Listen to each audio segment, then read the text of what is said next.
Assalamualaikum warahmatullahi wabarakatuh. Perkenalkan, nama saya Zara Aurelia dengan NIM 24042153. Pada pertemuan ketiga ini, saya akan menjelaskan mengenai materi yang pertama, negara pemerintah dan ekonomi publik. Yang kedua, dasar konstitusional sistem ekonomi Indonesia. Yang ketiga, pemerintah dan kesejahteraan masyarakat. Materi pertama, negara, pemerintah, dan ekonomi publik. Negara merupakan sebuah organisasi yang dibentuk berdasarkan apa yang sudah disepakati oleh sekelompok masyarakat, kemudian dinamakan warga negara, dengan memiliki sistem atau tata kerja dibentuk oleh alat. Tujuan materinya suatu negara meliputi menciptakan keadaan sesuai dengan apa yang rakyat inginkan secara maksimal. Pemerintah adalah struktur politik konkret yang paling penting dalam pengelolaan negara. Kata pemerintah diturunkan dari bahasa Latin gubernare yang artinya mengarahkan, menjejaki, dan mengemudi. Pemerintah adalah satuan anggota yang paling umum yang memiliki tanggung jawab tertentu untuk mempertahankan sistem yang mencakup dan monopoli praktis yang menyangkut kekuasaan paksaannya.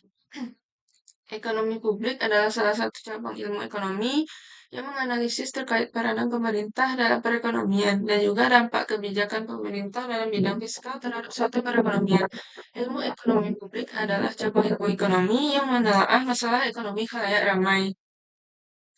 Materi yang kedua, dasar konstitusional sistem ekonomi Indonesia. Sistem ekonomi adalah kerangka aturan dan kebijakan yang mengatur bagaimana suatu masyarakat mengelola sumber daya untuk produksi, mendistribusikan, dan mengonsumsi barang dan jasa. Contoh sistem ekonomi di dunia, yang pertama liberal, seperti Amerika Serikat, yang kedua komunis, seperti di Tiongkok, sistem ekonomi Pancasila, seperti di Indonesia, yang dasar hukumnya Undang-Undang 1945. Masalah sistem ekonomi ada dua, yang pertama klasik, yaitu ada produksi adalah agar dapat memenuhi kebutuhan manusia, maka barang dan jasa harus tersedia. Yang kedua, distribusi, bagaimana produk bisa didistribusikan secara baik hingga sampai ke tangan konsumen yang membutuhkan. Yang ketiga, konsumsi. Setelah barang dan jasa sampai di konsumen, permasalahan selanjutnya adalah apakah barang tersebut akan dikonsumsi atau malah terbuang sia-sia karena barang dan yang tidak tepat, tidak dibutuhkan, tidak diinginkan, dan harganya tidak terjangkau. Masalah kedua itu pemodern. Yang pertama, what? Pertanyaan ini berkaitan dengan jenis barang dan jasa apa yang akan dihasilkan untuk memenuhi kebutuhan dan keinginan masyarakat. Yang kedua, how? Ini merujuk pada metode atau cara paling efisien untuk memproduksi barang dan jasa. Yang ketiga, who? Masalah distribusi, yaitu bagaimana cara menyalurkan barang dan jasa yang telah diproduksi kepada masyarakat yang membutuhkan. Tiga sektor sistem ekonomi di Indonesia. Yang pertama ada dari swasta, badan usaha yang bukan milik negara dengan tujuan mencari keuntungan. Contohnya PT dan firma. Lalu ada negara, melibatkan badan usaha yang dimiliki dan dikelola oleh negara. Contohnya BUMN. Lalu ada koperasi, organisasi ekonomi yang beranggotakan orang-orang atau badan hukum koperasi berdasarkan atas kekeluargaan dan bertujuan untuk meningkatkan kesejahteraan anggotanya. Contohnya koperasi konsumen. Dasar konstitusional sistem ekonomi Indonesia. Pasal 33 Undang-Undang 1945. Perekonomian disusun sebagai usaha bersama berdasar atas asas-asas kekelaraannya. Yang kedua, cabang-cabang produksi yang penting bagi negara dan menguasai hajat hidup orang banyak dikuasai oleh negara. Yang ketiga, bumi dan air dan kekayaan alam yang terkandung di dalamnya dikuasai oleh negara yang dipergunakan untuk sebesar-besar kemakmuran rakyat. Yang keempat, ketentuan lebih lanjut mengenai pelaksanaan pasal ini diatur dalam undang-undang. Lalu peran pemerintah dalam ekonomi.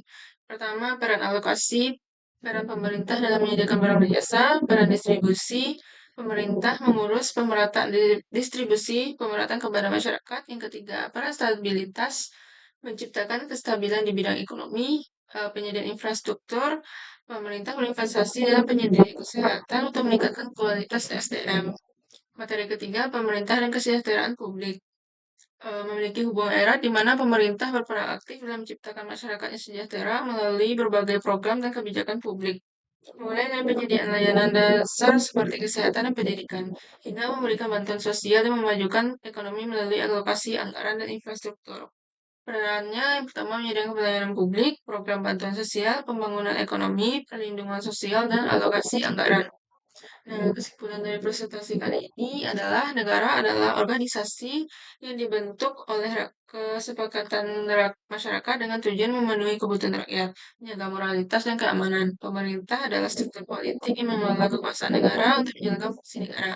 Ekonomi publik mempelajari peran pemerintah dalam mengatur ekonomi dan dampak kebijakan fiskal. Sistem ekonomi mengatur produksi, distribusi, dan konsumsi barang dan jasa.